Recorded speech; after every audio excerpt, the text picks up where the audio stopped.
Hi everyone, Comic Book Reviewer here. This time reviewing on DC Comics Presents issue number 97.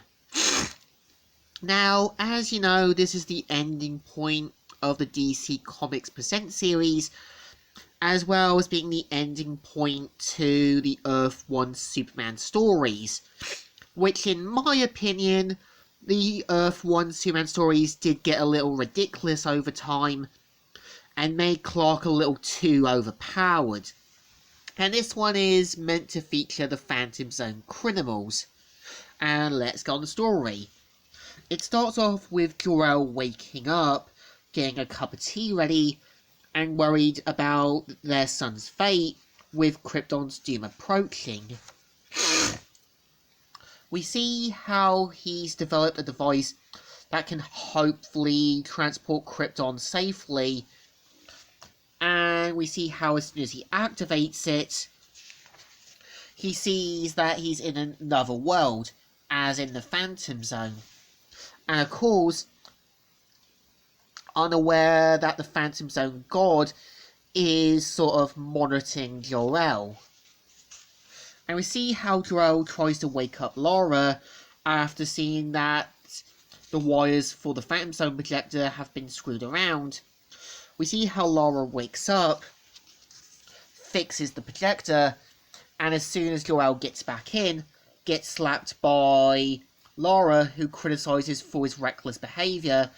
But we see how he decides, and after realising that there's probably not going to be another Krypton, to test it, the Phantom projector, as a prison. Now, the first one to be used on the projector is a Kryptonian known as Jax-Ur, who was basically testing our named rocket that destroyed a lunar colony and got sent to the Phantom Zone.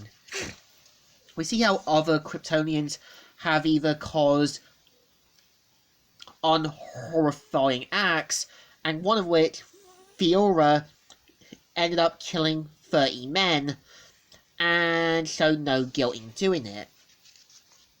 And we even see how one ended up taking the horn of an endangered Kryptonian species and ended up mutating himself. And here we got General Zod, who tried to create an army of clones to take Krypton for himself, but luckily was stopped in time. And we even have one with Jor-El's cousin, who tried to take things by force, and Jor-El made it his mission to stop him. We see the Executioner saying, Jor-El, where do they go? To a place where they can harm no one, and no harm will come to them, and leaves off. We see how the Kryptonian god, Avra, is kind of slowly getting annoyed with the criminals, and his origin was that he came into existence from dozens of destroyed universes and worlds, and was born from the griefs and sorrows of these worlds, and basically became a sort of godlike creature, and of course took its form. And we see how it's able to manipulate Zod and the other Phantom Zone criminals into doing what it wants. And we see how as soon as Jor-El wakes up, he realises that the Phantom Zone criminals tried to use him when he had the fever, and after realising what happened, sends the projector and that deep into space. So we see how Avra tries to recruit a Kryptonian sorcerer, and able to manipulate him into getting what he wants. In other words, becoming his Lucifer.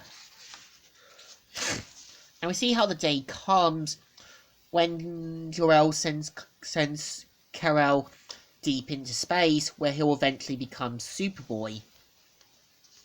And we see how Turfkar is able to create a device for Avra, and of course says, "But I wanted to thank you." And we see how he tests his powers on Bizarro World, which of course ends up with the world getting destroyed. And since this does explain why Bizarro wasn't in Crisis on Infinite Earths, shows how he dies. And of course, we see how Mr. Mxyzptlk is being sent to court for the custody of his child with his two partners, and of course gets sent away to imprisonment. And we see him saying, "Miserable pack of jealous maggots, plan standards, it's envied as what I better." And of course we see how he gets promised power and ends up getting enhanced. And we see how Mr. Mxyzptlk destroys his dimension and quickly leaves.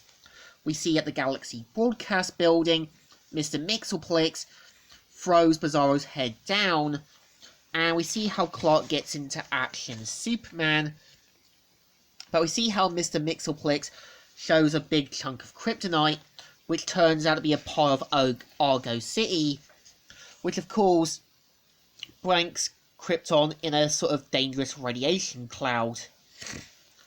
And we see how the Phantom Zone criminals are now being released without the projector. And we see how Arista is able to kind of take Mr. Mxyzptlk with him, and the other Phantom Zone criminals go along.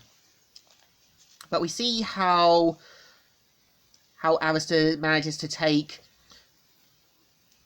the Kryptonian wizard and the one who ended up taking the Rhino's horn.